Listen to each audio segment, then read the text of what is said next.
All right, it is 6 o'clock, and I'm going to go ahead and call the meeting to order. Welcome to the August 9th school board meeting, and we'll go ahead and do the Pledge of Allegiance.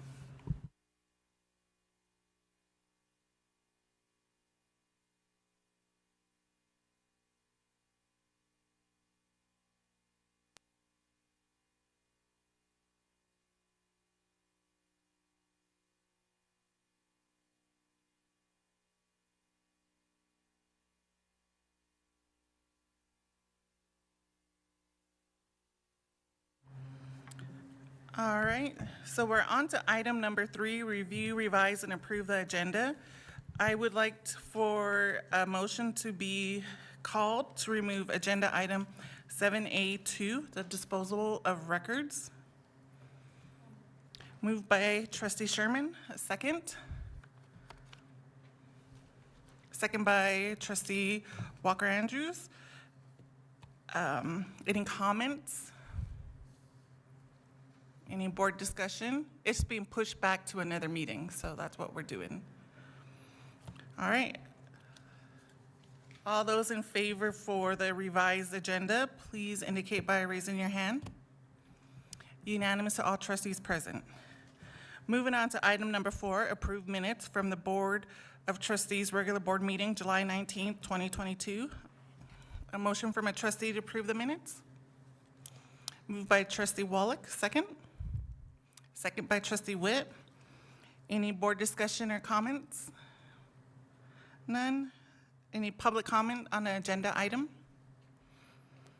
None. All in favor for approval of the minutes for July 19, 2022 board meeting, please indicate by raising your hand. Everybody except for trustee F. Garris. Oh, okay. One abstention from trustee F. Garris. All right, minutes pass. Now we're on to number 5, public comment. The public comment portion of the meeting is set aside for the public to address the board as a body. It is not time for the board for board response or for the public to ask questions. Do not infringe on the right to privacy of others. Please sign in and spell your first and last name. Comments are limited to 3 minutes per speaker. Any public comment? Seeing none. Moving on to item number 6, reports and announcements from superintendent. So over to you, Mr. Lodge. Good evening, everyone. Just a couple of things. Just a reminder that our next meeting is next Tuesday.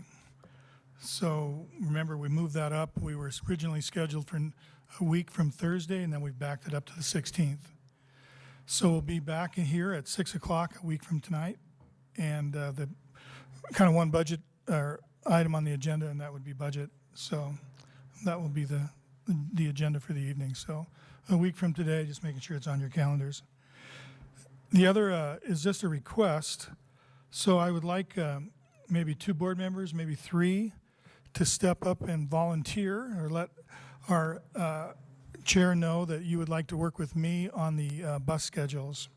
And Mr. Avgaris has no choice, so there's a story behind that, but he is already one of the 3.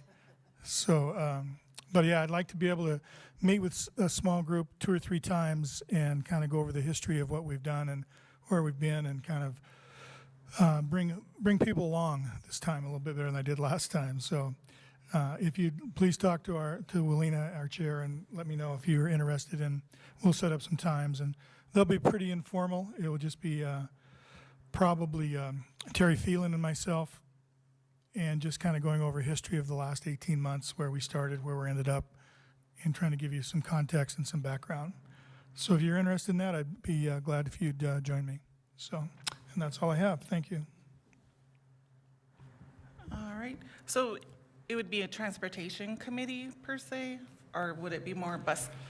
I think transportation would be a good word. Better? Yeah, good word to put it under. That'd be great. Okay. Yep, so please let me know if you want to be on that. All right, trustee Wallach already raised his hand. One more. You can email me or let me know after the meeting. All right, now we'll move on to item number 7, the consent agenda. The consent agenda is, sorry, my form. Oh, okay. Sorry, guys, the heat got to me. The consent agenda. So first item 1 is to ratify out-of-district attendance agreements. So is there, and this is for both elementary and secondary, so we'll need 2 motions. One motion to ratify the out-of-district attendance for the elementary. So is there an elementary motion by trustee F. Garris, a second? Second by trustee Witt. Any board discussion? We don't really have that on consent, do we? No, we don't. Okay. All those elementary trustees in favor for ratifying the, public comment. Public comment? Seeing none? All those in favor for ratifying the out-of-district attendance agreement for the elementary district, please indicate by raising your hand. Unanimous to all elementary trustees present. And now to ratify the out-of-district attendance agreements for the high school. Is there a motion? Motion by trustee Walker Andrews, a second. By trustee Woloch. All those in favor of ratifying the out-of-district attendance agreements for the high school, please indicate by raising your hand. Unanimous to all trustees present. All right, now we're on to, I didn't take public comment. Any public comment on the high school ratifying? So seeing none. All right, now we'll move on to item 8, new business. A is finance, operation, and maintenance. The topic is the proposed budget for 2022-23, and this is information, right? Information item only. So, and that's for, I'll just pass it over to Mr. McHugh.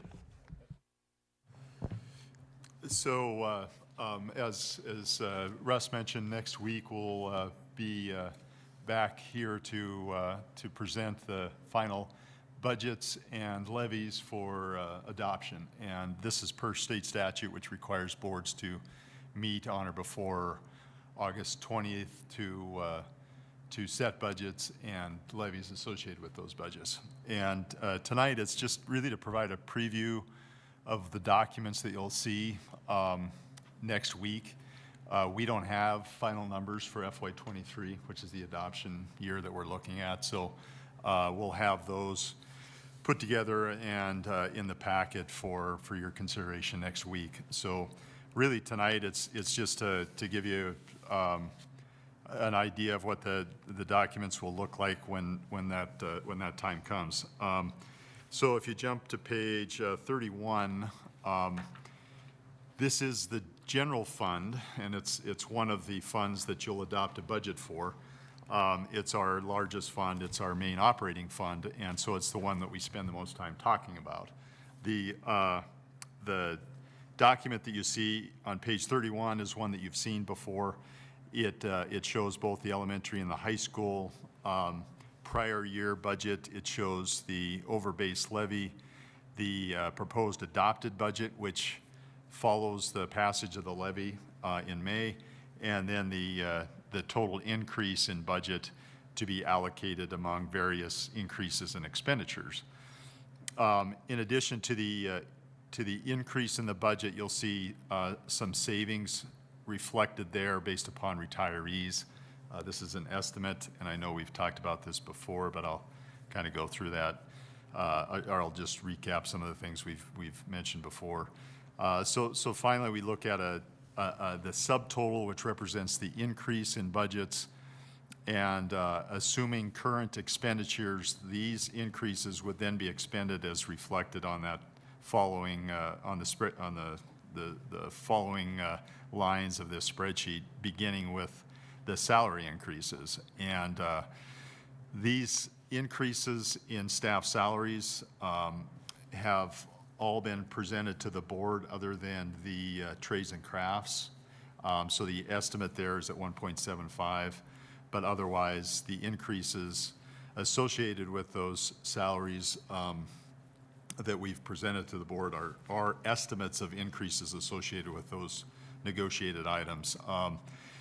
What's a little confusing is if you look at the certified, there are a couple lines that are associated with certified. You have steps, you have lanes, and then you have the 1.75%. So I may not have explained this very well in the past, but the certified step movement is linked to our salary schedule. So for staff from one year to the next, regardless of any negotiated increase, there's an increase in pay for most staff as they move. The staff that wouldn't see an increase in pay are those that are at the top end of the salary schedule, or the top end of that column.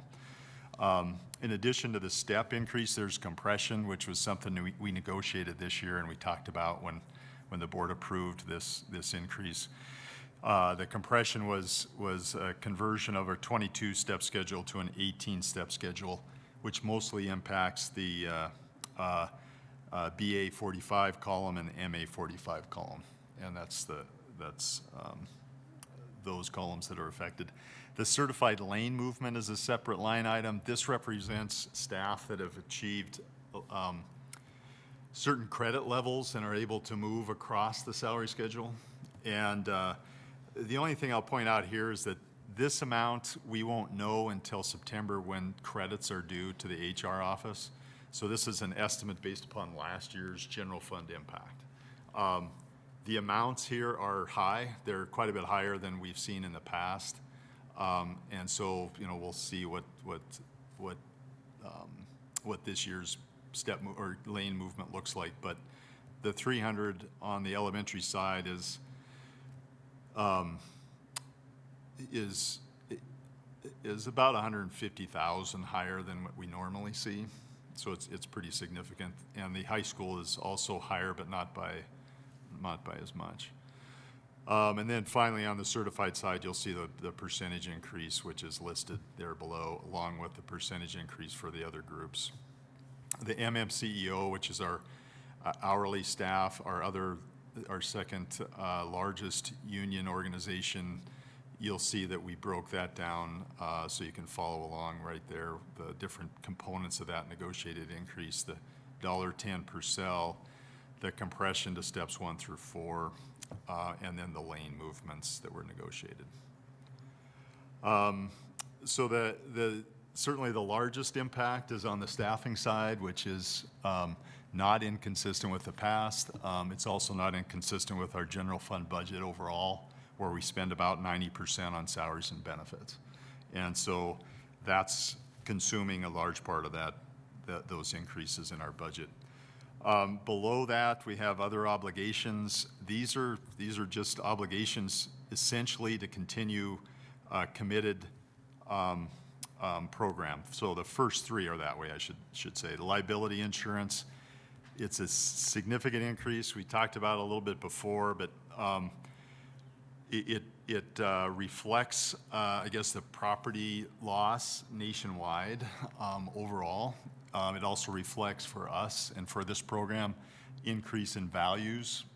So the program we belong to just serves school districts, Montana school districts, and they had to increase values for coverage by $700 million, and reflective of the cost to replace and repair improvements. And we've seen some of that already just in the bond projects and the improvements we've placed on our properties.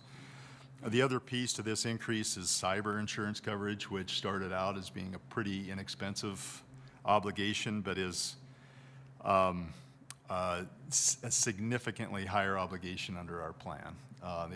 The other component to this increase was we have a reinsurance plan that used to be through Travelers, now it's through Liberty. And the insurance improved in the sense that the coverages for property was better under this plan, and the retention was less, and the retention is the deductible. So the premium is really a factor of those three items, that premium increase. The SRO, CRO increase, we build in 2% increase each year. We've not heard anything different from the police department, and that's been our arrangement now for about 5 years or better. The NEA GPS teacher, this is a commitment as part of a grant to increase. The grant funded a number of positions. These were mentor-type positions, and we're building them into the budget, which is part of what that obligation is there. The ESSER piece, this is what we committed last year, so If we're not going to use ESSER, we need to show that as a negative because it's a cost. So I'm showing it so it's reflected here as an obligation. And then down below, you'll see where we're actually building it back in because we're still using ESSER funds to balance. The activity cost increase is primarily for student activity and athletic travel for events, activity and athletic events. That's covered through the general fund, not through the transportation fund. We saw an increase in our busing contract, which included bus driver pay for activities. That's part of this. The other part to this is a higher number of participants and larger expenditures at the schools for transportation costs. So we're trying to catch up there a little bit. And then finally, this equipment repair and uniform cleaning for the fine arts program. This is something we've had on the docket to add to the budget. It's an obligation that we see year after year. Schools, for a while, were able to cover the cost, and we've just been pulling funds together to cover that cost for some time now. It's not unlike graduation, which we had not built into the budget until recently. So we know it's going to be a cost. We're building it into the budget. Finally, you'll see where we're still relying upon ESSER support to help the general fund balance. This is something that we'll need to address as we have to move away from ESSER as support for our operations. That's the general fund recap, which, as mentioned, is our primary operating expenditure or operating fund. The page 32, if you flip over, you'll see the revenue in support of the general fund as broken down with new taxable values inserted and with anticipated mill impact. Very minimal in the elementary, 0.10 mill increase, and a budgetary increase of $809,000. I pointed this out before. If you look on the elementary side and you go down about a third of the way, you'll see base levy and over base levy. That represents the local funding source for the general fund budget. And the base levy is going down 72, the over base went up based upon the voted levy. And so the net increase is about $222,000. The high school side, quite a bit more growth on the high school side, and if you look again at those two funding components, you'll see that both are increasing with the growth in our enrollment. Another item to look at is 3 lines down, guaranteed tax base. That's state-funded tax base, so that growth of $630,000 is significant state support. For the high school and the elementary, you'll see $309,000 increase there. Beyond that, the other pages are what you'll see next week for FY23. Right now, we just have FY22 numbers, and for each of those budgeted funds, you'll see how much we're recommending the budgets be adopted at, the levy amount, how much of that levy is an increase, and the mill and tax impact of that levy increase. And you'll see last year in the elementary, there's a levy overall decrease and a mill decrease, and then a tax impact of a slight decrease. And we'll provide the 22 numbers next week so you can see them and compare them. Same thing on the high school. We have last year's numbers, also a decrease in the overall levies and mills and taxes. And that's the same for FY21, I know, and I didn't go back for, I don't have that handy, but I can pull that next week so we can see kind of what we look like over time. Finally, you'll see the documents that the board will approve as part of the motion to adopt budgets. And really at this time, or at this point, we're just calculating how much to reappropriate from this year's budget to next year to determine the amount of levies to be raised. And that's the work that's happening in the accounting office right now. And so those budgets are reflected here with their attendant levies and the resolutions associated with those budgets and levies. So I would be happy to answer any questions. All right, again, this is information only, and I'll open the floor for trustee questions or comments. Any questions? Trustee Sherman? I see on here we have a $200,000 home as our reference. Why do we use that number? You know, we typically use 100,000, which I think is better because you can multiply it by your tax value of your home to come up with the amount. I think at some point somebody suggested 200 because it's more, you know, at that time was more reflective. I'll show it at 100. I think that's a better reflection, if that's what your point is. Well, my point is the average home price in Missoula right now is like $589, I think they just said. So I was just curious to know why we use $200,000 when that doesn't really happen here. Tax values are different than market values. Right. And so it's also important because we're not going to be able to reflect the myriad of value differences, not just for homes, but for property. So 100,000 is probably the best way to do it. So then if you're looking at a calculation, you could, in FY22, which was a decrease, so you're not really going to, if you had a $100,000 home and we showed it as a decrease on a $100,000 home in the high school, it'd be $17.46. You can multiply that by the tax value and come up with what Right. the decrease would be. So I think 100,000 would be a better number to show. I agree. Thank you. Trustee Afgaris? Pat, just help me understand the ESSER funds portion a little bit. So just so I have it clear, that's what we used in FY22. If we were going to pay that back, we'd have to put that as a negative to the bottom line. Then Right. we're taking funds technically on paper back out. So net, we're doing, with my Oregon math here, about 1.4 million from ESSER funds to balance the general fund? Well, we're doing, what you can do is you can take those bottom two numbers and you can, that's the amount we're doing, 3.2. Is that what you said? Sorry, Jeff. No, I just took the negative numbers and then I added back the positive numbers. No, if you look at the bottom line, that's the ESSER support for next year that we're estimating to balance. And if Oh. you compare it to last year, we're actually going up in the elementary and we're going down in the high school. So last year we used $2,036,000 in the elementary. This year we're going to use $2.6 million. And on the high school, last year we used 1.4, and this year we'll use 676. And the reason I show the negative is that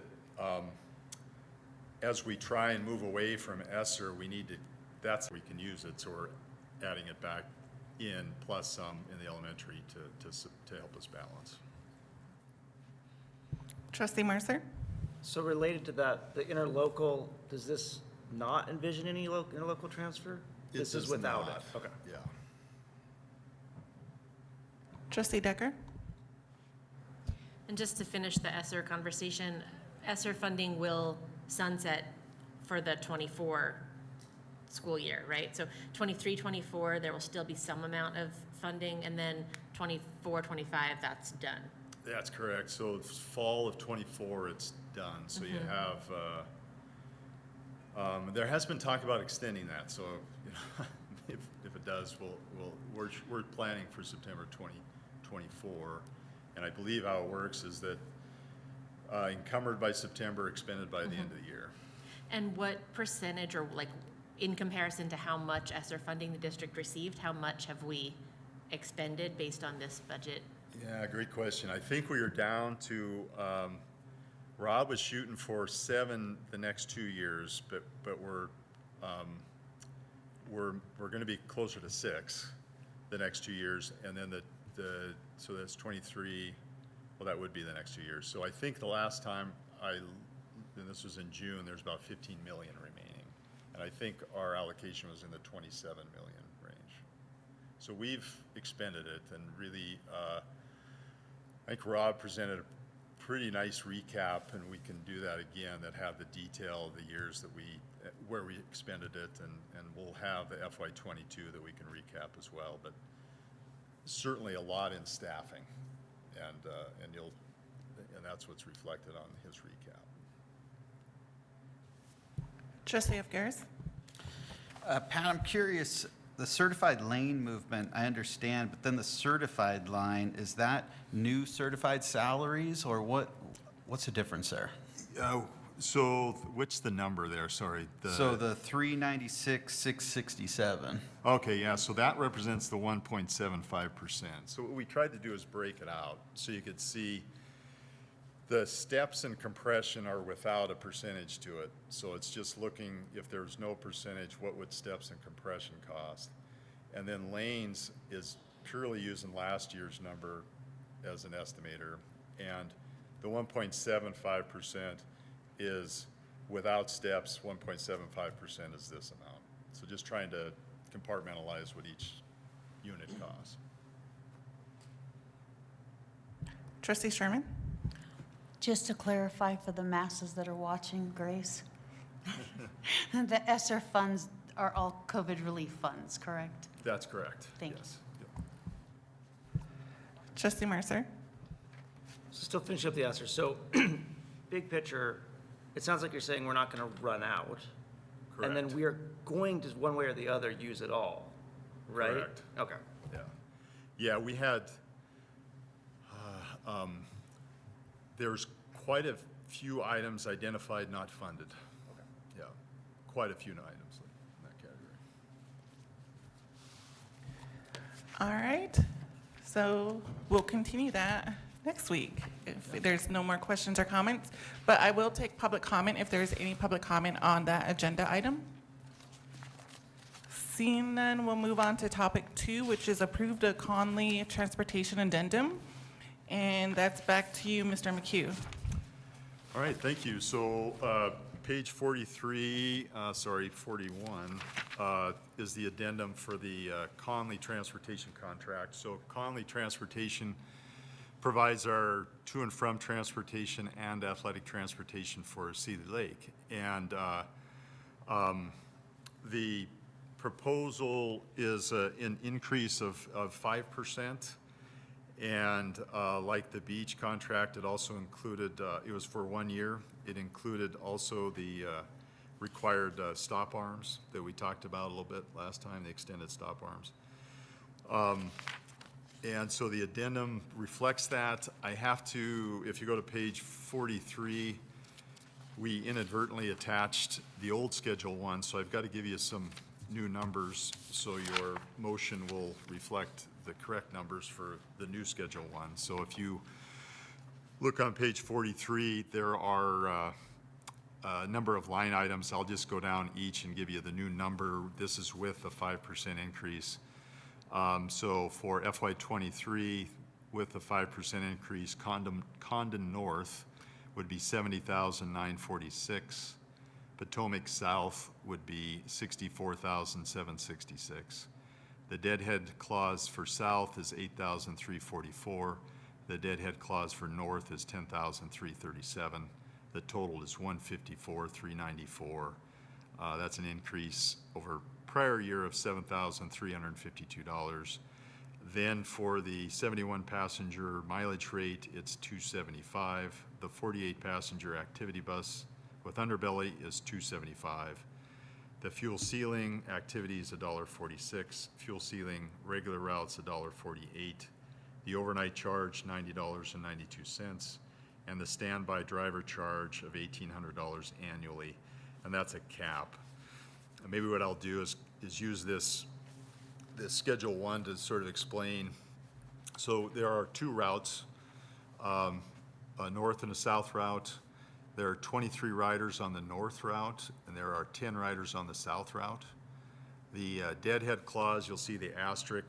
This is if the bus returns to Seeley without students following the afternoon drop-off, which does happen occasionally if there's athletic events the following day.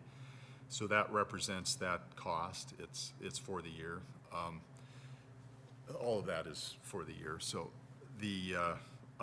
it's actually pretty cool. The owner of the company drives the bus, and if there isn't a need for it to go back to the school, he'll park it at his house and start the route right there. So then it starts down the street, picks up kids on his way to school, and really saves us quite a bit in doing so. The standby driver charge, this is a cap, and it's when we have activity drivers waiting at events. And so it's $15 per hour, capped at $1,800. He's not yet hit the $1,800 for the 2 years we've had that in place. The fuel ceiling price, that represents the cap. We pay the excess above that, the $1.46 and $1.48. Overall, the bus increase is including activities, is in the $8,400 range. That's the estimated increase from last year to this year. And this is a transportation fund item other than the activity piece. All right, thank you, Mr. McHugh. Is there any questions from any trustees? Trustee Walker-Andrews? Yeah, I know that there must have been some new legislation that requires those arms, Yes. but supposedly they still belong to the schools rather than the buses. But can they really be taken off and then moved 4 years later to different places, or? Yes, yeah, they can, because there's already a stop arm that has a stop sign. It just doesn't go out as far. So the new Okay. stop arm, I think it's 54 inches, and so it's just an extension of the stop arm. So Harlow's, which is a local company, they've designed this stop arm to be compliant with the statute, and it's a $600 installed fix. So it's really a reasonable solution compared to what some of the other solutions are out there. But yeah, it can be removed. Trustee Sherman? May I please get the numbers again for Condon North and Potomac South? So Condon North is $70,946, and Potomac South is $64,766. Thank you. You bet. Trustee Mercer? So obviously much different sizes and fleets, but how does this rate increase compare to the beach one? I don't remember. Yeah, so the beach rate increase was right at 11%, and it's really tough to compare the from an activity standpoint, the buses are not motor coaches, so we operate motor coaches. In terms of the school buses used for activities, the mileage rates are better with Conley. The variance is not as, it's a little higher. It's 275 versus 286.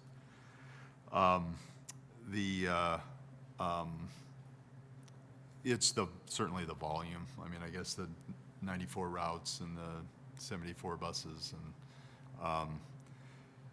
but if you look at the percentages, it's 11 and 11.3 and 5, I want to say. Trustee Mercer? And then one other question, does this company provide transfer to the, this is a super ignorant question, is there an elementary school in Sealy, right? There is. And do they provide that? And are they separate, they're totally separate routes, or? You know, I don't know. I think because the elementary district, I don't know. I don't know that they serve both the elementary and the high school. Jennifer, do you know? Yeah, I don't believe they do either. I think it'd be an awfully hard. Because then you're mixing two different funds. Yeah. Two different districts. Yeah, and if what we pay for is most certainly our students and our routes. Yeah. And ridership-wise, there's 23 students on the north route and 10 students on the south route.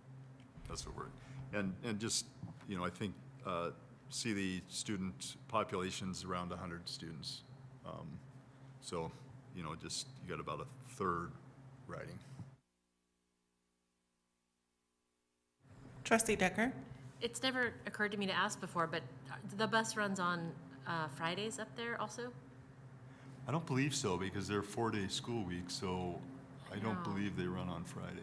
I know, but there are kids who are required to go on Fridays to do, because their teachers will expect them to come do things. So it's very likely that they would, in fact. If they're required, then they would. There would yeah. be the bus. Yeah. Yeah. I have a question too. How long are the students on the bus? Do you know that? A great question, and what I know is the mileage, but it's not a great answer. Because some kids, it's a shorter trip, but the north route is a total of 40 miles each direction. So that's how far it'll drive, and we know that because of the, that's how the bill comes in for purposes of calculating the fuel cost. And 62 miles total, 31 miles one way on the south route. So it travels quite a ways, you know, certainly in comparison to our local routes in Missoula, but we also have some pretty far Missoula routes, high school routes, and Potomac's one of them for Hellgate, so, you know, there's some of those routes there too. Any other questions? Seeing none, I'll ask for a motion, a high school motion for the recommendation to approve the fiscal year 23 rate with Conley Transportation outlined in the addendum. Moved by Trustee Sherman, second by Trustee Afgaris. All in favor, please indicate by raising your hand. Unanimous to all trustees present. Oh, you know what? I forgot public comment again. That's any public comment? I need to put that in bold, Tracy. Okay. All right. So now we'll move on to item B, personnel negotiations and policies. Topic 1 is to approve the first reading of a revision of Board Policy 2410, high school graduation requirements. And this is a high school only agenda item. So I'll go ahead and pass it over to Ms. Shattuck. Thank you so much. So this is a revision of Policy 2410, high school graduation requirements. The background for this revision is that there are students sometimes at the end of the year that have extenuating circumstances that they're unable to meet the graduation requirements before the ceremony. And so what this revision does is provide schools with an opportunity and admin to come up with a plan, an individual plan for those students so that they can still continue to go through the ceremony and commencement. So if you would turn to page 45.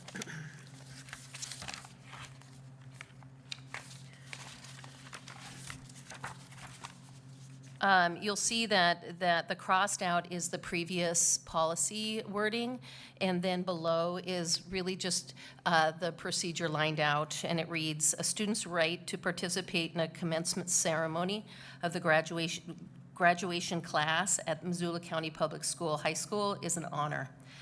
As such, participation in this ceremony is reserved for those members of the graduating class who have completed all state and local requirements for graduation before the date of the ceremony. Exceptions may be granted by the building principal for those students with extenuating circumstances who have a reasonable and achievable plan to complete any remaining graduation requirements during a period of time following the commencement ceremony, but prior to the start of the next school year.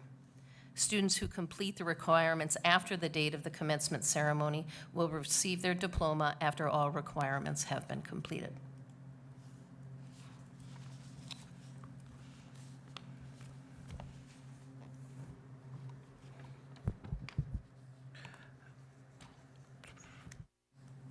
All right, so this is an action item? I- Okay.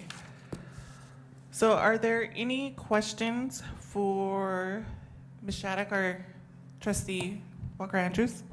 I just want to make sure I understand. So we're Sure. saying that as long as a student has a plan that they've come up with the administration and teachers, et cetera, that they can then participate in the ceremony, Correct. and then they'll later get their diploma after they've actually finished. Once they finish Okay. their plan, yes, met the requirements. This is a first reading? Yeah. And we currently do this for students now, but without a plan to complete? We currently have never had the policy written down, but often students who find themselves in this situation, they will sit with administration and come up with a plan and still be able to participate. So this just is a way for us to have it down in policy. And uniformed for all high schools? Correct. Okay. Any other, Trustee Decker? We're sort of getting at the question I had about this, which is that we're not actually changing the policy at all. Because the policy before said that a student may be denied participation, but that the diploma will be awarded after, which in actual fact is kind of still what's happening. And I'm wondering if this feels more like a procedure, or what part of it is a policy change. Is this a procedure or a policy? It's a revision to the policy. So it, Correct. right, but I'm just wondering if this language about the whys and the hows of this happening might belong in procedure. It seems like over the past year, we've done a lot to make policy be pretty high level, and then the procedure is like what that's about and what happens, and we're not really changing anything about what happens. I think you make a good point. Personally, I think it's more procedural than it is policy. It makes it more specific, but I Right. don't think that specific belongs in policy. Sorry to interrupt. Let's do this. Let's have you vote on it tonight, and then let us talk about it. See where it fit best. Because it might be better under the procedure, and I think one of our main goal tonight was just to make the board aware of it, so we weren't catching anybody off guard, and give principals the discretion. And the key word there is extenuating circumstances. So it isn't going to be something that somebody can come to an administrator in February and say, I want a plan. It's got to be somebody last minute. There's something going on that's really compelling that we need to react to. So, but I would ask you to vote on it tonight, but then let us discuss that behind the scenes and see where we want to go with it. If that's okay? Trustee Mercer? I guess I'm a bit hung up. When I read the line at the top of this page, a student may be denied participation, I assumed that meant because they had, for lack of a word, misbehaved in some way and were being denied that or something? Or does that just mean because they haven't met graduation requirements? That's all that means? That's all that That's means. all. Any other questions? Trustee Vogel? So shouldn't that line also be struck through? That first sentence at the very top? Yeah, we can take that into consideration. Sure. Thanks. So then, Trustee Sherman? But they could still be denied if they just didn't do it, or they just didn't do the work.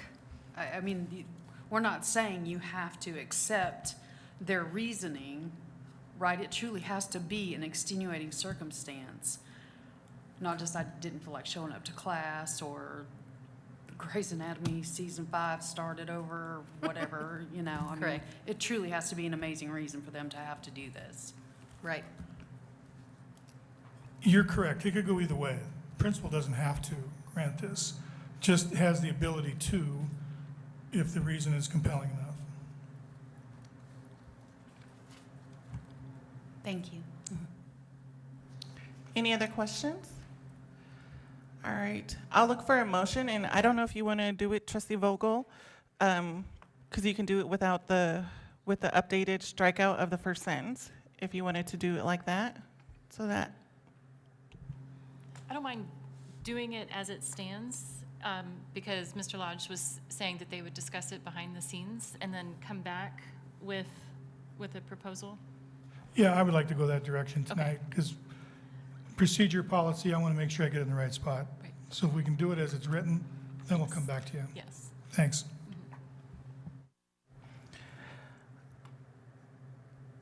Trustee Ofgeris. Oh, you're motioning? Thank you. All right, is there a second? Do you have a question, Grace? I see.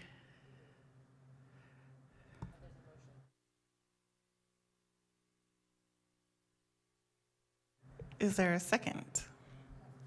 Second by Trustee Sherman. All right, so now we're on to final board comments. No questions, but comments. I feel a little I mean, I'm not one to like be a stickler for procedure really, but it feels goofy to vote on something that we know we're actually not gonna like in the form that it is, because we've said that it wants to go back and have some more thinking and looking at and where it even belongs. I would have made a motion to maybe table this, you know, and recommend that the administration like consult about it a little further and bring it back, because I'm not even really sure why we're voting about something that, voting on first reading to maybe approve something that the administration has just told us that they want to take another look at, right? So anyway, that's. No, I agree too, because that's why I thought it was information only, but it's an action item. So. Whatever you would like to do. Trustee Mercer. I mean, I guess I'll put the other side out. I think at times over the past year, we've said a lot of things were procedure that in my mind are actual policy. As the policy sits right now, there's a may, and through that may runs, according to the policy, unfettered discretion. This is giving some guidance at discretion. That may is in place unless this exception applies. So for me, it's an appropriate level of policy. So I actually, with the exception of, I think I'd strike the first sentence out, like it as written myself. You can do a friendly amendment to the motion. Sure, I mean, we can vote up and down on it, but I mean, I guess I'd be a friendly amendment to go with your thing of striking it, because I think this is replacing that. It's, the first bolded sentence is, it's an honor, and then it's reserved as the next sentence. That's an expansion of maybe denied participation, so I don't think you need that anymore, but that would be my amendment, would be to replace, strike out that other top sentence of page 2 and just have the bolded language. And for what it's worth, I actually think it gives good policy level guidance rather than unfettered discretion. Do you accept the friendly amendment, Trustee Vogel? Yep.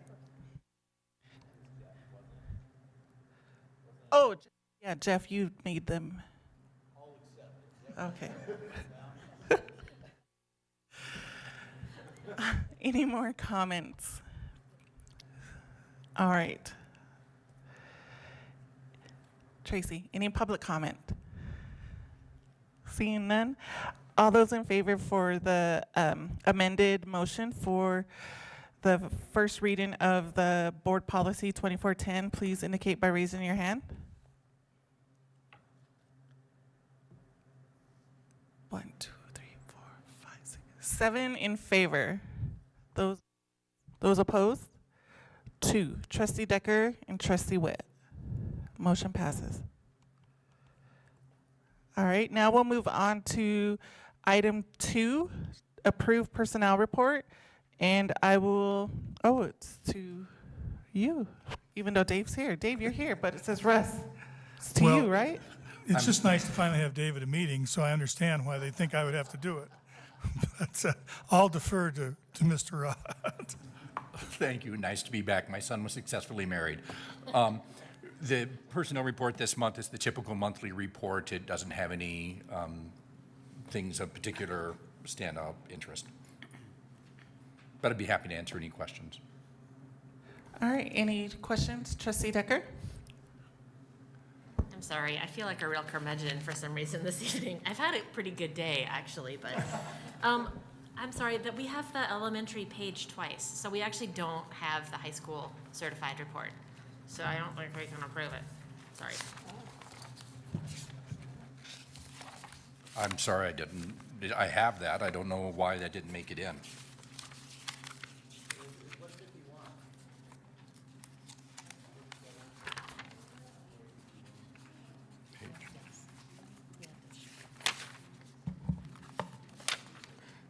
I'm showing that page 51 is the high school report, and 52. Maybe I just got confused by seeing a couple of elementary folks. Oh, never mind. I'm taking back my curmudgeonliness. I see why. Because they've moved into district-wide roles, right? Yes, and sometimes you have people that budgetarily that are both on the elementary and the high school because we have an apportionment of their FTE for budget reasons. I apologize for casting any aspersions. that- Any other questions? We'll have two motions, an elementary and a high school. So I'll ask for a motion from an elementary trustee to approve the personnel report. Moved by trustee Elfgaris. Second by trustee Witt. All elementary, any public comment? Seeing none, all elementary trustees in favor of approving the personnel report, please indicate by raising your hand. Unanimous to all elementary trustees present. And a motion from a high school trustee to approve the personnel report for the high school. Moved by trustee Decker, second by trustee Walker Andrews. Any public comment? Seeing none, all those in favor for approving the personnel report for the high school, please indicate by raising your hand. Unanimous to all trustees present. And now we're moving on to topic 3, approve wage increase, elementary and high school. And that goes over to Mr. Raw again. Thank you. So I'll kind of just touch base about all of these. These are our non-really negotiated groups. These are just our hourly employees that don't fall under a bargaining unit. So there really isn't negotiations. We just set those wages. They're also not what I would call indexed. You may or not, under the teacher's contract, you use a base salary of the teacher, and so our coaches and everything else is based upon that base, and we have an index, so you do a factor, multiply, so every year, those wages increase. Does that make sense? And so with these other hourly employees, we don't have that. So unless we come to the board and take a specific action, their wages would stay the same in perpetuity. Whereas with the others, they're indexed to a base wage and actually increase each year without board action. So what these are tonight are these different positions that are hourly, that are non-negotiated, that we wanted to bring before the board for increases. So breaking them down, we have the substitutes, which include our substitute teachers, substitute secretaries, substitute custodians, and our permanent building subs. And you may recall about a year ago that we added to each building a permanent sub that was assigned to that building. Those substitutes, in addition to these hourly wages, are also entitled to benefits. They receive TRS benefits as well as health insurance. Our noon duty and crossing guards are at most of our elementary schools. Bus aides, we have just a few, but those are on our special education buses and provide assistance. Our on-call security, we have 2 individuals who do that for us in the district. They're on 7-day shifts. We have an athletic rate, events rate. I actually added this year. We used to have a separate as ticket takers, scorekeepers, concessions, announcers. We're just consolidating that into one group and calling the athletic event rate. And then likewise, we're having the athletic event supervision, which would be people that are at those games to help supervise students and to make sure things are going well. I'd be happy to answer any questions that you might have about those specific increases or request for increases. Any questions? Trustee Witt? Pat, is this in the general fund budget stuff you talked about earlier? Most of it is, yes. The bus aides, no. But the other ones are the athletic event supervision, event rates. They're covered by the discretionary budgets in the athletic departments, which is a general fund. The And the substitutes for certain are. So most are, yeah. Trustee Mercer? It's sort of a cheap shot, so apologies for that. But since there's just numbers, I am slightly troubled by valuing through wage supervision athletic event more than teaching in a classroom. What is that requires more than a substitute teacher? That those first off, that most of those events that they're only there for an hour or so, they're not actually instructing or working with students. I understand what you're asking. It's teachers that are normally filling those positions. And we wanted to set a rate this year. In the past, we actually haven't. Trustee Mercer, we've actually looked at doing curricular rates, which are even significantly higher. And because the responsibility is much less, and these are generally teachers, we decided to come up with a base wage of that, which we thought would still encourage people to participate in it. But quite honestly, most of the time, the school ADs or principals are doing the supervision, and they're not receiving additional compensation for it. Trustee Mercer?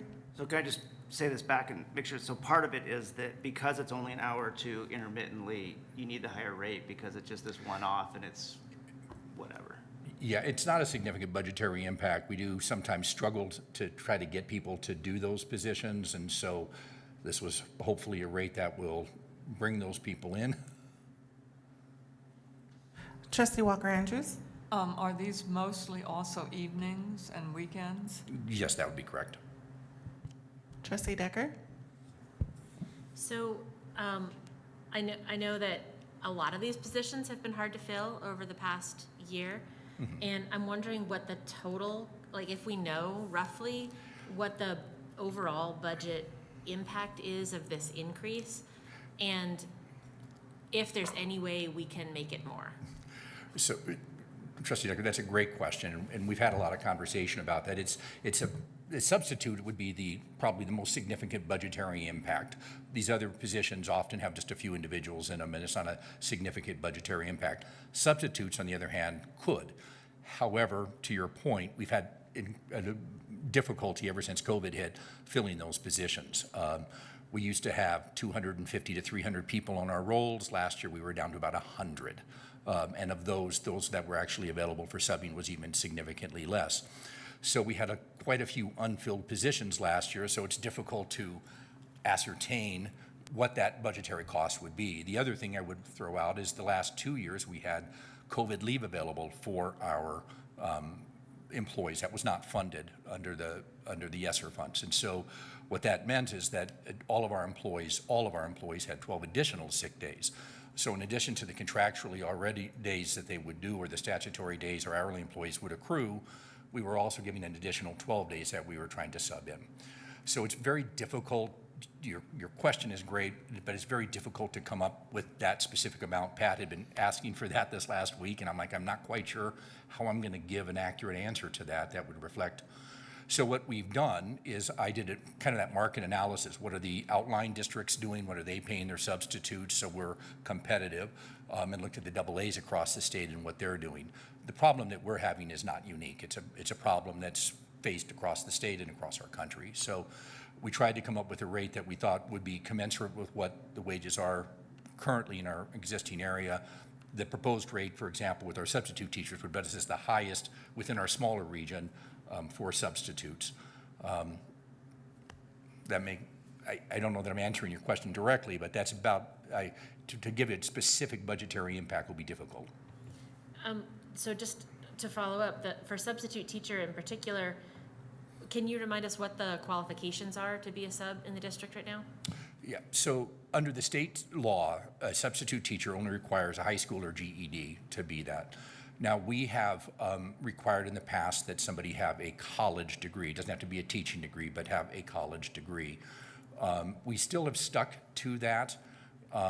So the way the law works is if you have a certified teacher who's working as a sub, they can just go in and do that. If they are a non-certified teacher, somebody who has a BA in history, for example, They're able to work as a substitute, but they're required under the law to take a 3-hour training class, which we use. OPI has a training module that we're using currently. Some districts do differentiate between certified and non-certified substitutes. We're not doing that currently. Some districts also distinguish between a substitute that's working or subbing for a para position versus a teaching position. We have not differentiated that in the past. Trustee Mercer?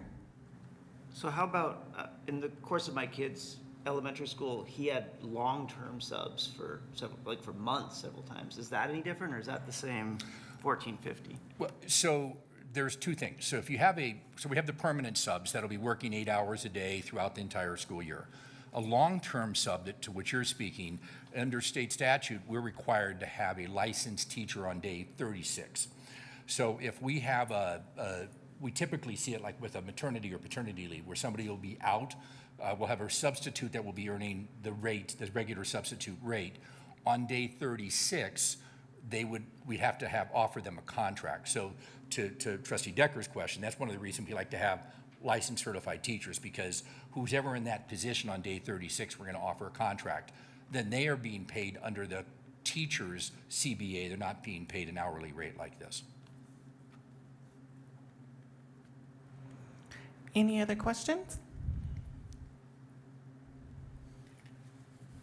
Seeing none, I'll move to, this is a full board action item. I'll look for a motion to approve the wage increase. Moved by Trustee Efgaris. Second by Trustee Walker Andrews. Any final board comments? Trustee Decker. So it's interesting to hear about the 36-day contract requirement, because the wages are just so poor, and anymore they're not a wage that's going to attract people to fill these positions in Missoula anymore. They're not a wage that people can pay bills on. It's not something people can, folks that we are going to be looking for are folks who are, who really don't have a lot of options, and that's not necessarily who we want to be recruiting, right? And I think I've asked this question before, but I also continue to hope that folks can stack some of these jobs together in some way and turn them into jobs that will have benefits. Some of the more noon duty bus aid, that if people, I know you want to say something about that. Oh, I was just going to say, we actually just today hired somebody who's doing both secretary and noon duty, and the combined hours are getting them health benefits as well. So yes, to your point, we're very well aware of that. The market's changed, and whatever we can do to combine positions, we will absolutely do for the very reasons you're speaking about. Trustee Mercer. So I guess substitute teachers, I assume we're also benefiting from people, they're trying to get into teaching, or maybe they're retired and they still want to give back, and so we're sort of taking advantage of that interest. I guess I would just say as a comment to the administration, if in November you are still having substitute problems that are affecting our operations, I, for one, would be happy to vote for a higher rate if it would help. So if this is what you think right now, just that. The only thing I'd like to just add, I completely understand your point, Trustee Mercer. One of the things I do try to keep in mind is the negotiated wages we did with our other hourly employees and where those wages are at. And we have to be cautious about in our increases that we're not preempting those other negotiated rates. So that's part of the reason that we have almost a ceiling on what we're doing. So our hope is, that's one of the reasons, like for example, in the MMCO, that we want to be very aggressive this year, was because being that aggressive and increasing those hourly wages as substantially as we did allows us to be very aggressive this year on these wages, because as you've probably seen in the past, we've come to you with a quarter or 50 cents. Now we're coming with dollars. Is it the greatest amount? No, but we're now trying to make those leaps forward to try to get those wages up to where they should be or hope to be. Any more comments? Seeing none. Any public comment? Seeing none. All those in favor for approving the wage increase, please indicate by raising your hand. Unanimous to all trustees present. So now we're on topic 4, approve enrollments for early kindergarten program. It's an elementary action item. And over to you, Mr. Lodge. So most of you are probably aware that we at Jefferson School, we have an early kindergarten program. So this is for 4-year-olds. And we have 30 kids, we have 2 classes. We get A and B for these students. That's why it's on the agenda tonight. You have to vote on it to accept it. We've had the program for quite a while. So if you look at the back, I think it's page 57, you can see the initials of the 30 kids. So it's pretty standard for us. 2 classes, I believe there's some paraeducators there helping as well. And this is just something we've done for a long time. So we receive money for them. They're part of the A and B for our entire school district, but we need board approval in order to make it happen. Okay, an elementary motion for approval of the enrollment of these early kindergarten students. I just wanted to ask a question. Yes. So are these simply 4-year-olds, or are these 4-year-olds who we think need additional help early on? There's a combination of both. Okay. So you're going to have 4-year-olds who might need some help and have been identified, and then you're going to have 4-year-olds who are age-appropriate peers where other kids learn best from at times. So there's a waiting list. People really would like to be in this program, and right now we're at 30 and ready to go. One of my sons went through the program, and we love Jefferson. Trustee Mercer. Which means the question, so if, I understand this, by we approving this, we get A and B from the state, so it's funded. So why isn't it 45 or 60? What's capping it? Good question. I really can't give you a specific answer. I would imagine resources and money, teachers and time. I can get a specific answer for you, but I don't know it. Maybe Grace knows. Trustee Well, Decker. I don't know, I mean, specifically about the resources MCPS has, but typically what districts have found is that these children are really expensive to serve, and what is received via A and B is actually not enough to cover the costs of a program with certified teachers, because if you'll notice, this encompasses 2 classrooms and it's 32 children, which is significantly fewer children per classroom than you would see in a regular kindergarten classroom, let alone classrooms for older kids. And so these classrooms also often have other educators or paras involved, because you certainly don't want one adult alone all day with 16 4-year-olds, because that wouldn't be appropriate either. So they're expensive classrooms to run, and so often space, staff, and the amount that a district is putting into those programs above and beyond what the state is funding are the barriers that we should be doing something about. Trustee Mercer. I mean, so just as a request, I mean, obviously I support this, I'll vote for it. I just as a request, and maybe this is for next year, I mean, why not more? If there's a reason, why not more? But I mean, we believe in this, right? We believe this returns, so why not? And I guess I'd like to consider that at some point. Not today, obviously. Any more questions? Okay, elementary motion to approve. Anybody? Trustee Avgaris. Second by Trustee Decker. Any public comment? Seeing none, all the elementary trustees in favor of approving the enrollment of early kindergarten program, please indicate by raising your hand. Unanimous to all elementary trustees present. And it is 7:11, and I'm going to close the floor to the regular school board meeting and open up the work session. So the first topic, we're on item 9, which is the board work session. The first topic is a budget levy committee, and I'm going to turn it back over to Mr. McHugh. All right, thank you. I don't have much to share, but we've talked a bit about this, and what I was hoping is that that a number of trustees would consider participation in a budget levy committee, and those that are interested would contact Chair Oldperson about participation. What we're looking at is and we talked a little bit about it when we talked about the budget, is the transition away from ESSER. We're looking at the demographic information and the enrollment information that we've seen in both districts and where both are heading.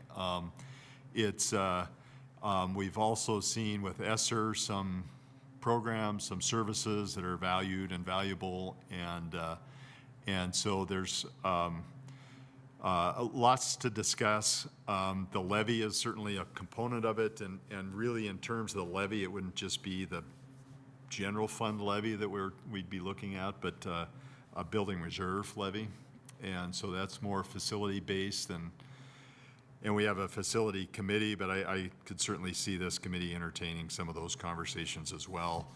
We used to have these conversations with the whole board in the form of budget study sessions that were represented another evening of this type of conversation.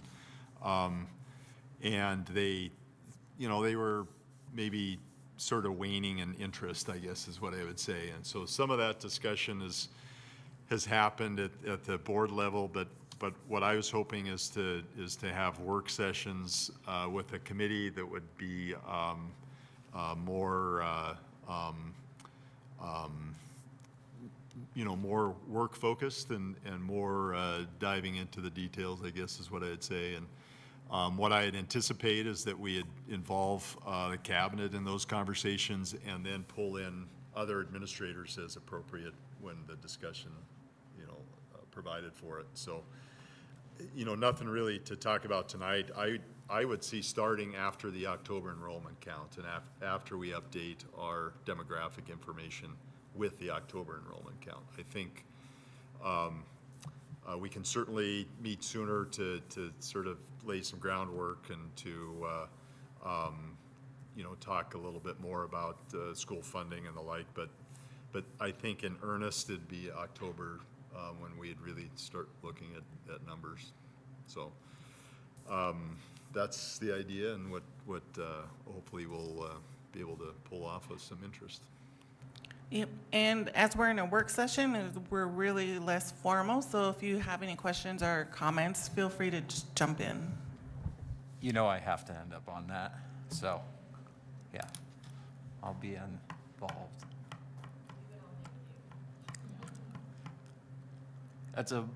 I think if I didn't volunteer, I'd be voluntold. Yep, that's what we said is I will voluntold people. So, any questions with? So, if I'm understanding this right with this committee, basically we're losing the COVID funds, but we don't want to get rid of a lot of the things that those brought, so we're just looking to increase our levies. Is that? No, I think it'd be better to describe it as increasing understanding, and what we can't do lots of times in a board session is to dive into all the details that people want to dive into, and we can't levy to meet a want or a need because we're capped. And so this is probably a little bit about prioritization.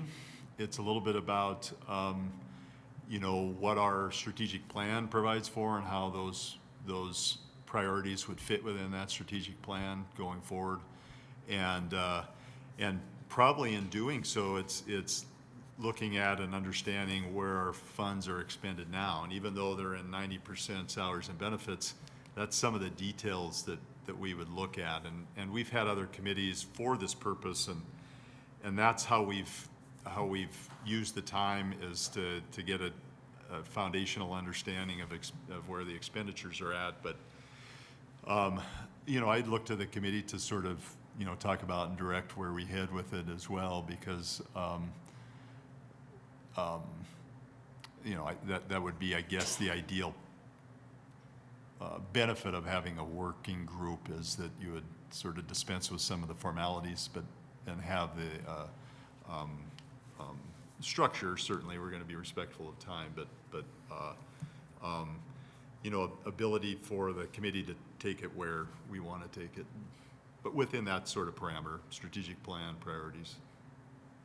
Thank you. Trustee Mercer?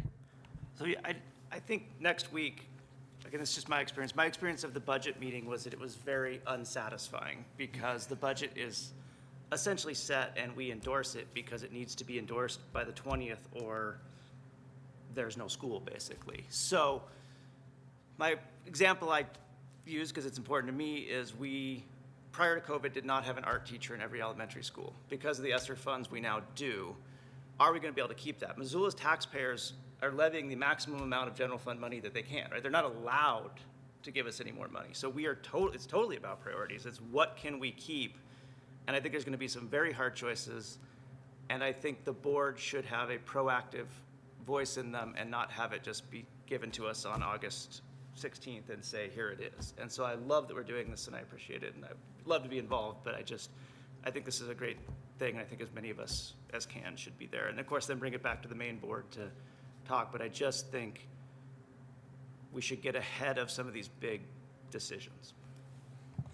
Trustee Witt? Yeah, and I just want to point out too, like, so we are at max budget that has been said, and we cannot levy more, but when we levy, we're levying to $1, not saying we're going to assess this many mills so it doesn't go up with the property tax value. We just get, this dollar amount. We can levy $6 million to hit max budget, and that's what would be there, and that's a hypothetical number, and then the mills adjust to that. So yeah, it is definitely all priorities. There is nothing that we can go back to the taxpayers on and say, yes, we want more money to keep this. We want these art teachers. We want to keep the online academy. We can't go back and do that. State legislature has us capped. So it's just figuring out what we're going to do for when ESSER is out and making sure we keep our priorities straight. Yep, nope, and I think that's why I wanted to make this a work session and why I wanted us to all be involved at some point with this, because I think it's really important for the board to have our hands in it. Any other questions? Yep.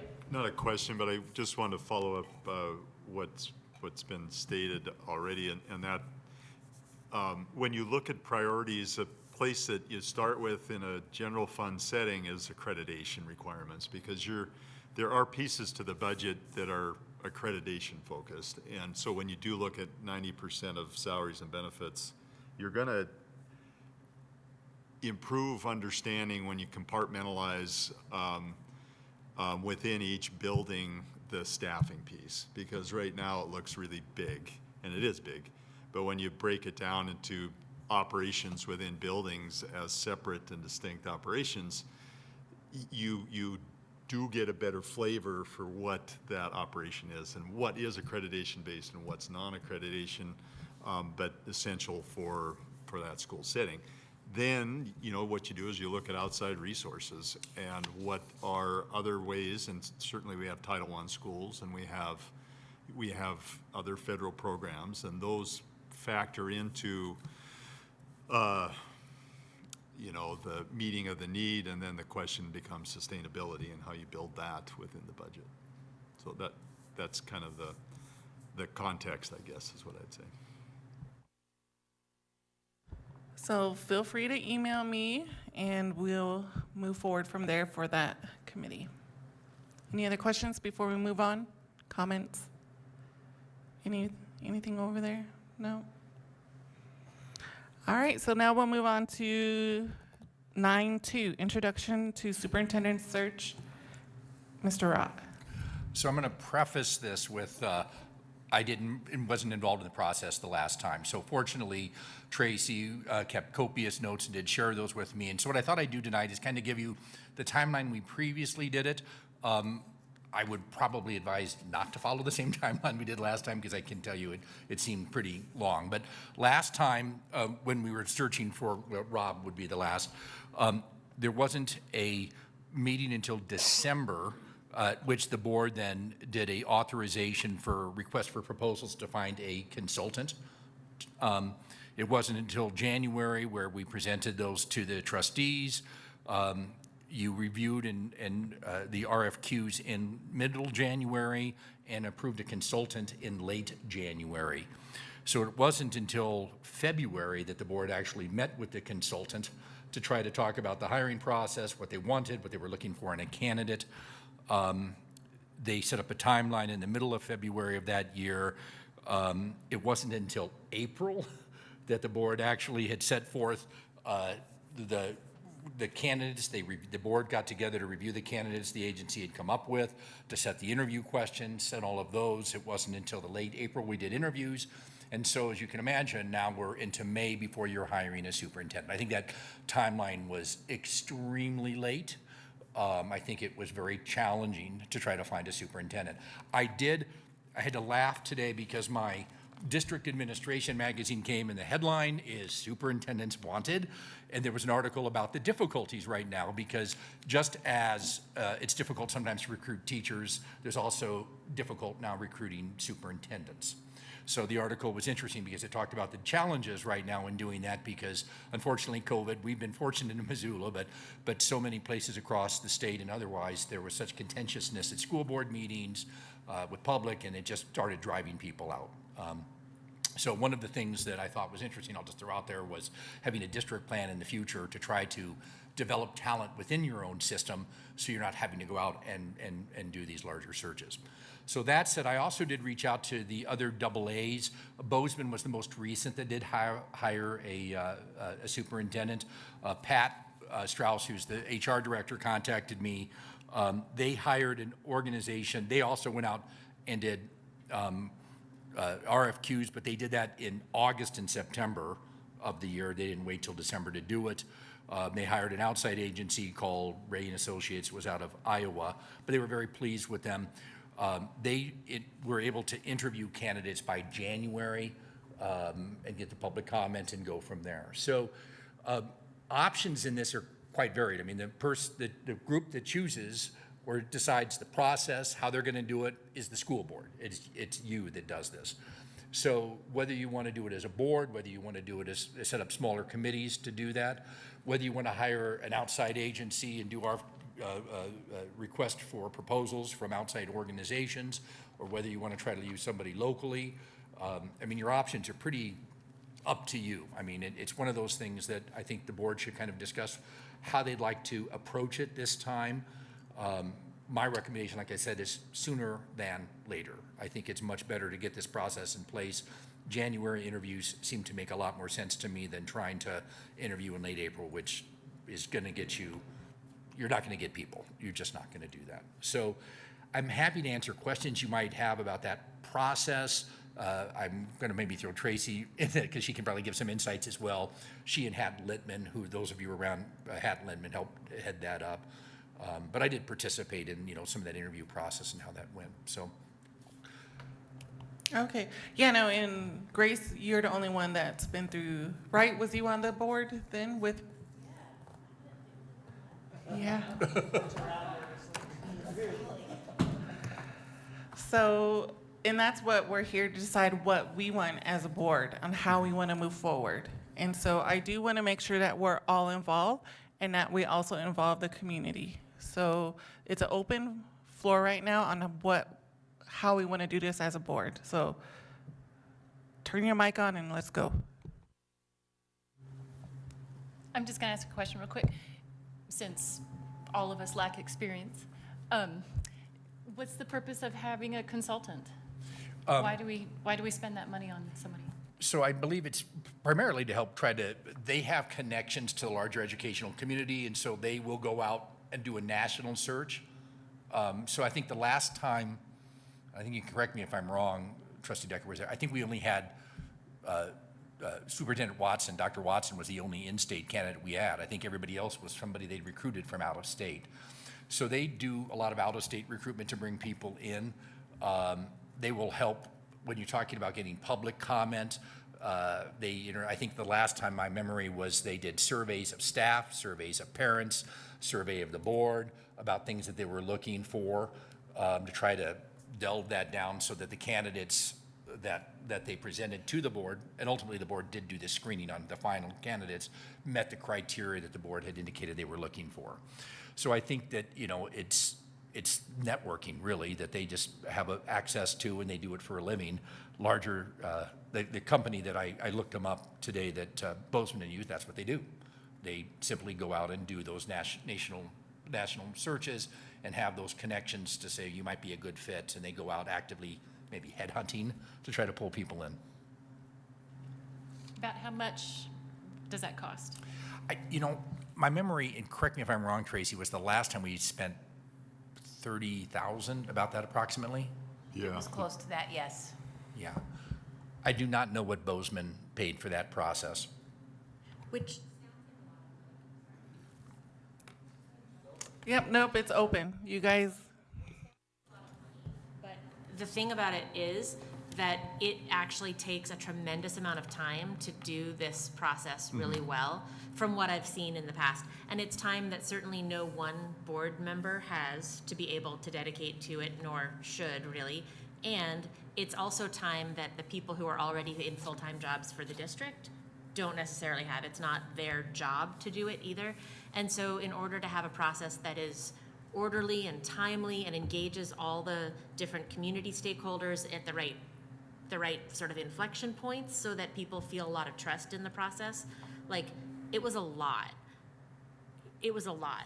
Now, I don't remember it being $30,000 necessarily. I know that we worked with the Montana School Boards Association to do this at least one of the times I've been through a superintendent search, because I've been through 3. Yeah, and that may be true. MTSBA does conduct superintendent searches. Yeah. I know our council, BIA, also does that for a lot of smaller districts as well. She does consulting work for that. So, yeah, there's a lot of different options. I was going to say, I did look at the Montana School Boards Association for exactly that reason, and apparently they charge about $8,000. Would the Montana one mainly search in Montana? Do we know? I don't think that's the case. I mean, I don't know much about it, really. I just noticed it was in their list of services, and, we belong to it. That was why I was looking at it, but, yeah. So what all do we need to do to set out to do the request for proposal, or you said RFQ, but? Yeah, so Pat, do you have any insights on that, or what they did the last time? Because I see you were the one that was presenting it to the board the last time. Yeah, we built a request for qualifications, and then we conducted it all through the board, as I recall. So then the submittals were scored by the board, and then we conducted interviews by the board. And one thing the board could consider is a committee, and use a smaller group of the board to do the evaluation and make the recommendation, even if the interviews happened at the full board level. And I think at that time, there was strong interest, like I know you guys have expressed, in all being involved in that process. The process of selecting the consultant probably isn't as critical as selecting the superintendent. Yes. So I would build more of your time into the interviews of the candidates as soups than the RFQ process for the facilitator. So does the RFQ, does that allow us to consider the school board association, or is that they would be part of that or not? That would be probably one people that would put in an offer for an RFQ, correct, Pat? Yeah, definitely. They were one of the participants, and so they were interviewed, and I want to say there was at least 3 that submitted proposals. So as someone that is in an agency that's short-staffed, I am appreciative of the argument that if we don't hire someone to do this for us on temporary, it falls to a division that's already doing full-time work. And so I am in favor of that. At least we can put it out. I guess if we could reject it if we don't like any of them. But I guess I would say I suppose we got to put it on the agenda. We can't do that today, but I would say at the next earliest opportunity, we put that out and get that part going. Yeah, and I think it would be a good idea possibly to set up a committee to go through those things and pick that. But then, yeah, all together, we're figuring out the superintendent, that we all have the say there, but I don't think it's necessary for us all to be involved in picking the consultant. Yep, nope, and that's why I wanted to have the work session so that we can talk it through on how we wanted to go each individually. I wanted to hear from everybody on how they want to go forward, and I agree too. I think we should choose a consultant so that we're not putting it on the staff already. So, Can I, this is a funny question somewhat for Pat. Can we use ESSER funds for that? Because we could say that we are searching because of COVID. You know, the last time compared to the first time I read about usage of ESSER funds to the latest time, it's really loosened up quite a bit, is what I would say. The main 3 points have always been prevent, prepare for, and respond. And maybe you could say we're responding to COVID in some way. I'm sure we can find some one-time only funds that apply, though, yeah.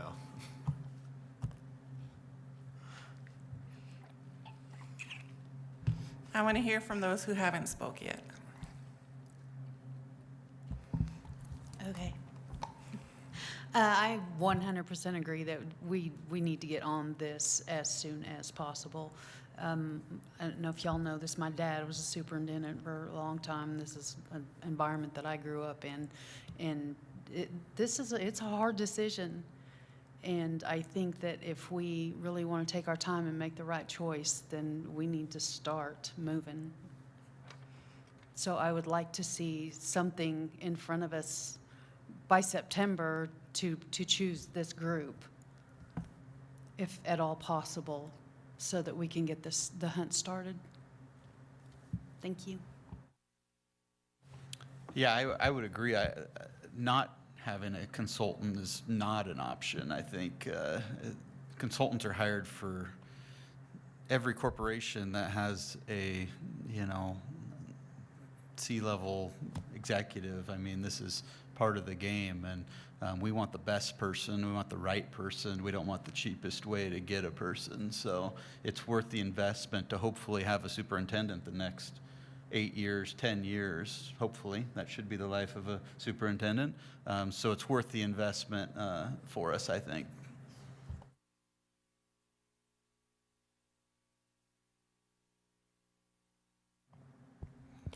I would appreciate the training wheels as a newer guy to hire a consultant as well. I think that makes sense. And especially it sounds like most of us had not been through that process. So yeah, I think it would be money well spent, especially considering the proposed timeline for having a superintendent stick around. But I would be on board with that, and whatever we need to do. If I need to be on that committee, I'm fine with that as well. So happy to help. All right, so what would the next steps be? One thing I might throw out, and Pat probably has it, do we have the request for qualifications when we did that with, I mean, that would probably be a good starting point to look at what we previously put out as a request for qualifications, and then see if the board wants to make any modifications or changes to that, like what the priorities might be. We do, and if we don't have, I'm sure we have that one, but we've done others for other asks. And if there was a committee, it would be the type of document to review with the committee. And I believe we can issue the RFQ without board action, and then take board action at the time there's a recommendation. And but if not, then I think that September timeframe would be doable. Just as for clarity, I mean, I would point out, it actually went pretty quick because on January 8th at a board meeting is when Pat provided the RFQs as an information item. The very next week, the trustees reviewed and scored them, and then by the second board meeting, you had already approved the consultant. So that process went relatively quick. You have about, after you publicize, you have 2 publications of the RFQ, and the submittal date is no less than 5 or more than 12 days after the second publication. So that's kind of the timeline we build for responses. So can we, like, I would suggest we just move forward with getting people to do a committee to review the RFQ, and if we don't need board action until, like, the proposals are in and then we're approving one that's based off a recommendation for committee, I think that's awesome, and I'd like to just see who wants to do that. Who wants to be on a committee, basically, and get moving? I really want this to move along. I think all of us have kind of expressed that we'd like to get going.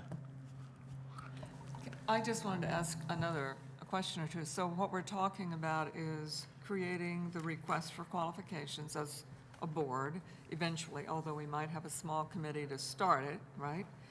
And then simultaneously, I assume, talking about consultants? Or do the consultants come before the qualifications, or what? The RFQ would be for the purpose of selecting the consultant. Yeah. Yeah, so I'm thinking a committee to develop the RFQ, just to help select the consultant. The committee then recommends to the full board which consultant to hire after receiving everything in. So That's my thought. when can we look at an RFQ to begin that? Because then that will see who can help right away to create the small committee. Yeah, I think if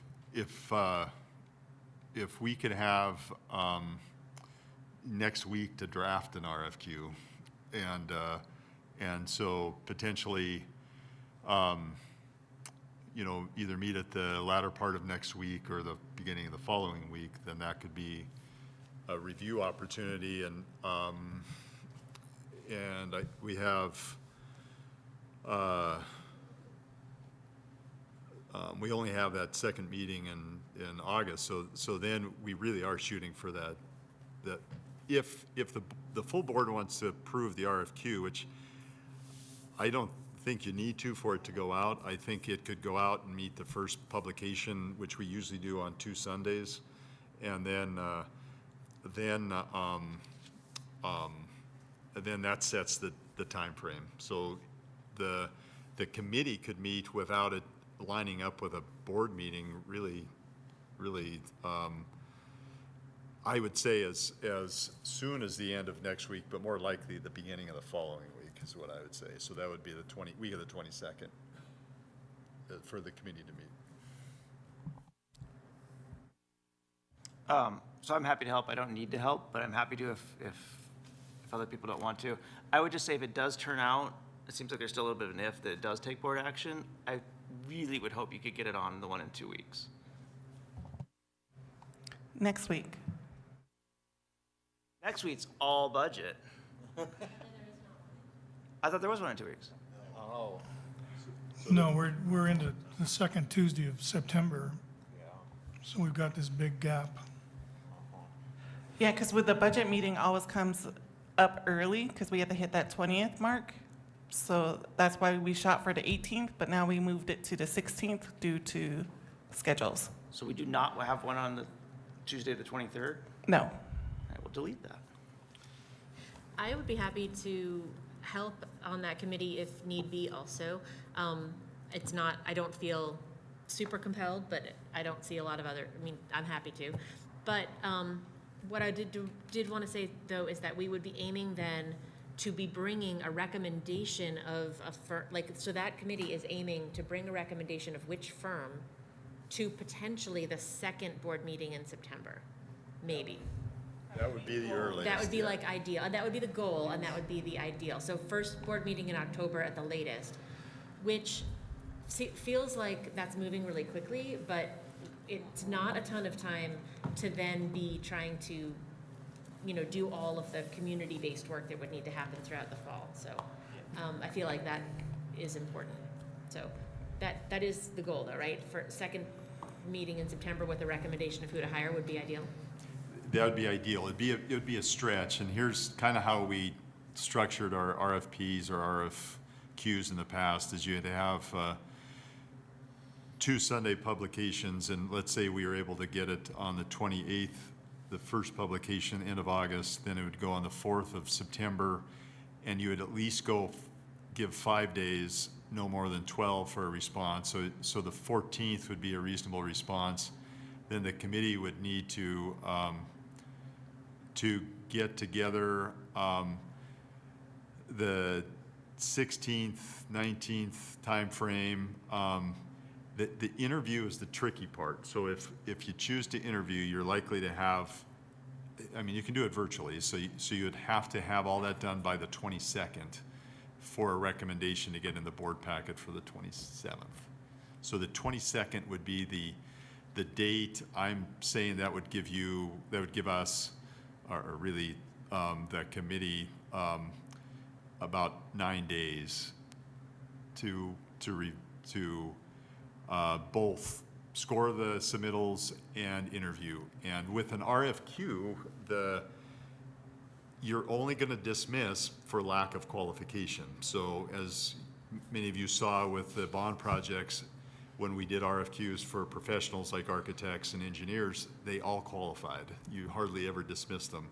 So your scoring can happen quickly on the submittals, and then you move right into interviews. It's really the interviews and so, you know, one option would be the committee interviews and then recommends. The other option would be the board interviews and recommends at that board meeting, which would be the other way. You're about just as fast going that route. And I want to say the full board interviewed last time. I'm pretty sure that happened.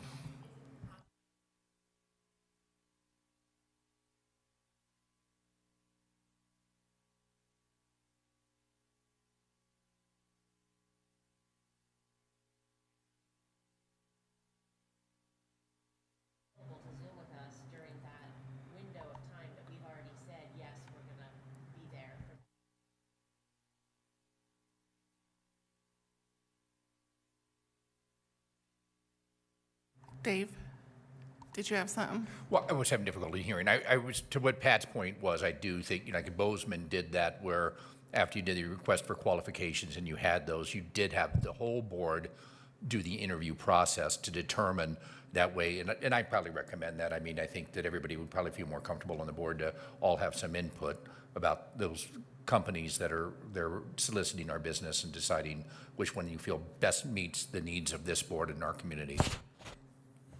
Yeah, I agree. I think Grace's scenario there makes more sense for the whole board because the whole board can set aside that time.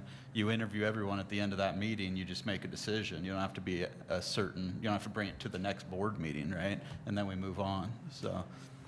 That's right, and you could even conduct a special board meeting. So you have your regular board meeting the 27th and a special board meeting the 29th. It's still done in that week. And then it's, as Grace mentioned, you set aside 2 hours or 3 hours to conduct all the interviews and deliberate.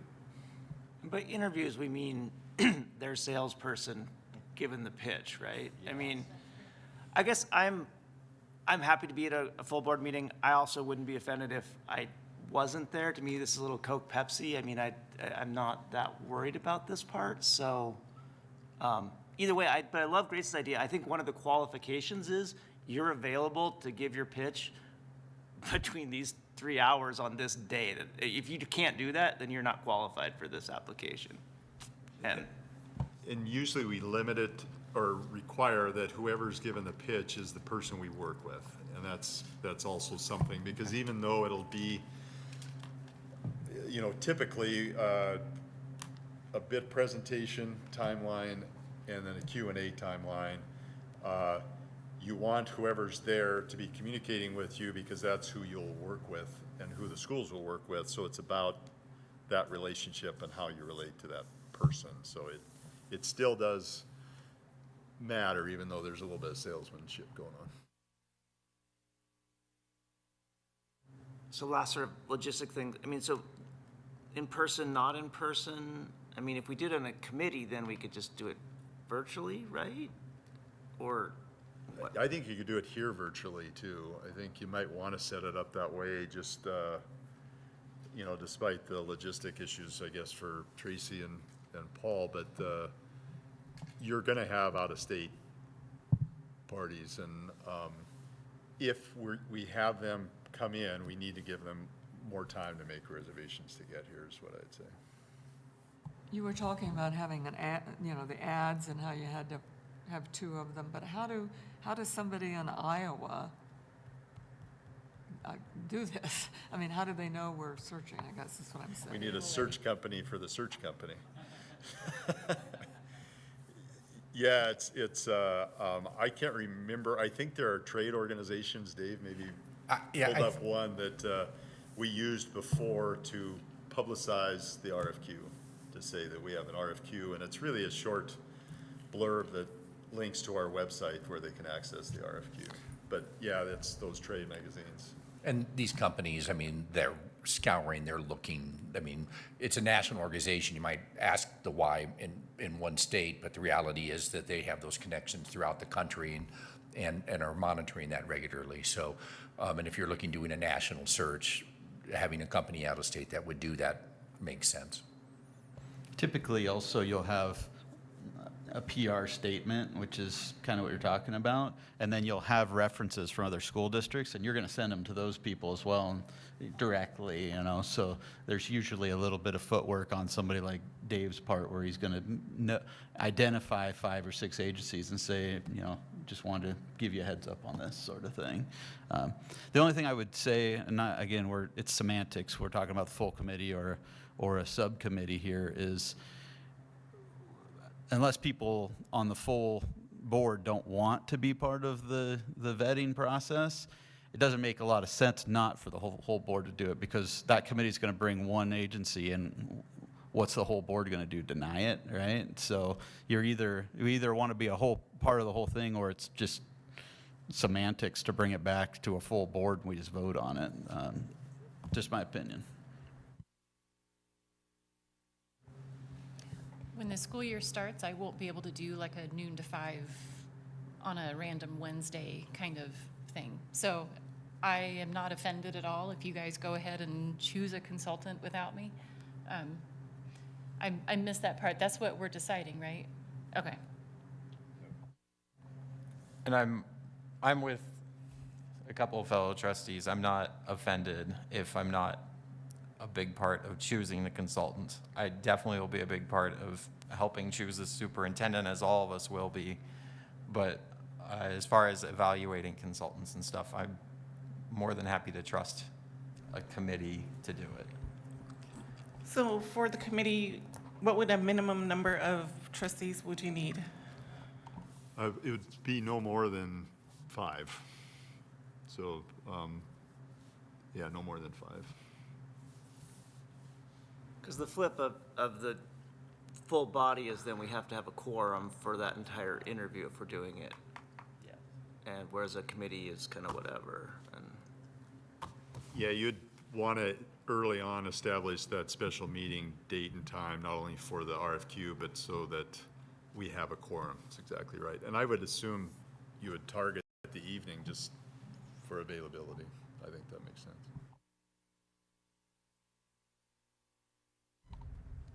All right, what's the next step?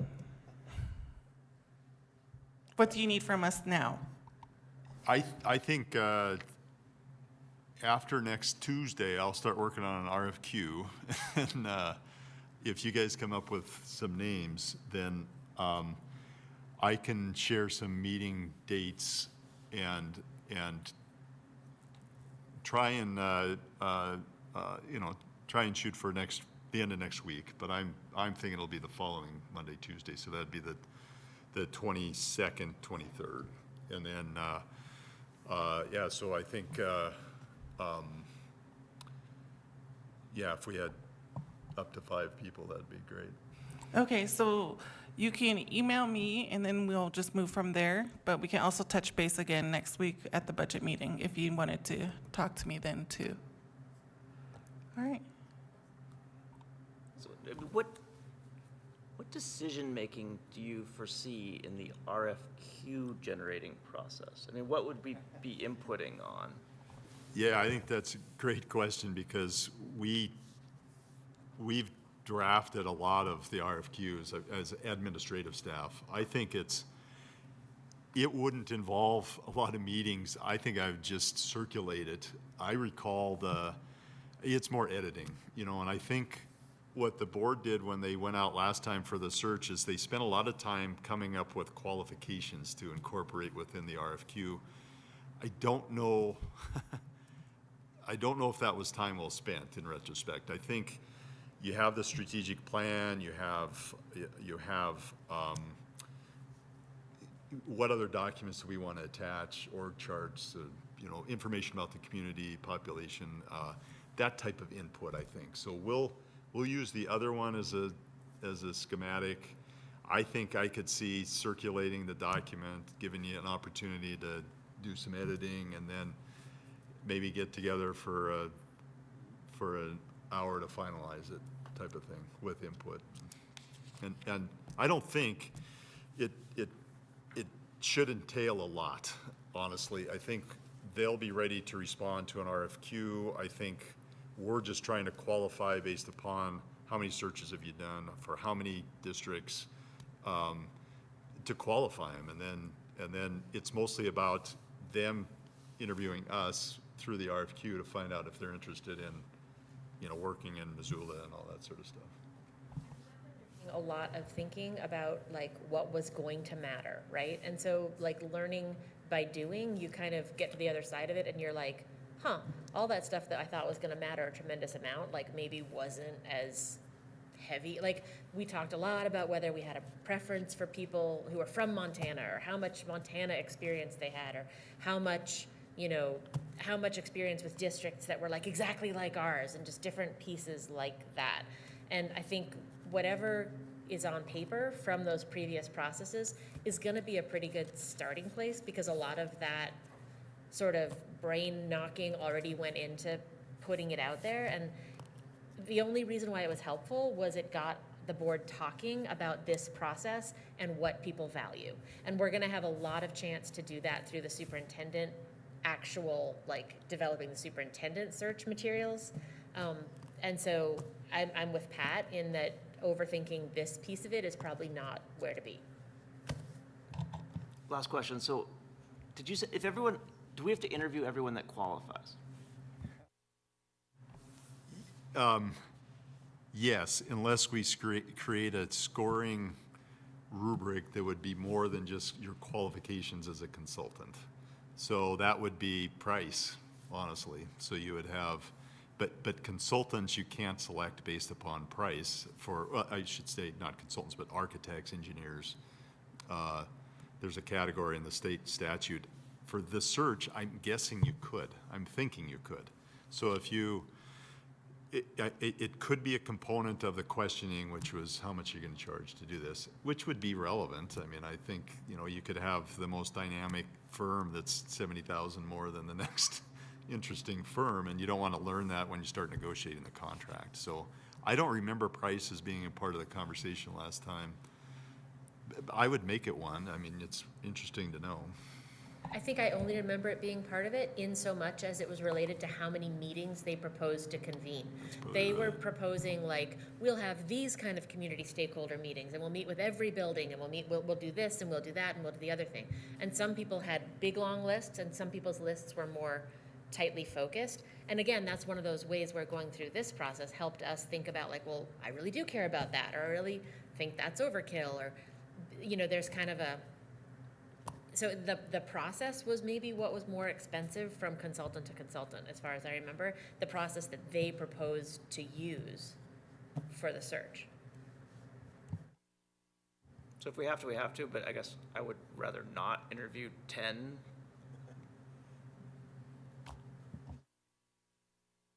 Yeah, I hear you. The last time you had 4, I think, that were brought to the board. All right, anything else? Nope, not seeing anything. Trustee of Garris. It's more of a public comment, if I could. I think we can do public comment at the end. So the Chief Charlo Elementary new playground finished being put in today. We'll be finishing up with the surface tomorrow and the next day. And the 24th from 6 to 8, there will be a ribbon cutting. There's going to be food trucks and a band and all kinds of stuff. So unfortunately, I'm going to be out of town, but I'm sure they would love for any trustees or any administration or anybody to be up there and support a completely brand new 2 playgrounds, upper and lower playgrounds up at Chief Charlo. So, what's that? What were those dates? It's the 24th from 6 to 8. How are those paid for?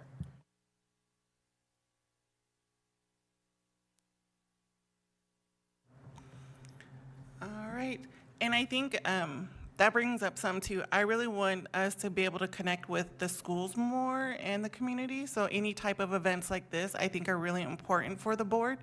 So please let the principals or the buildings know to reach out to us. We want to be at these events.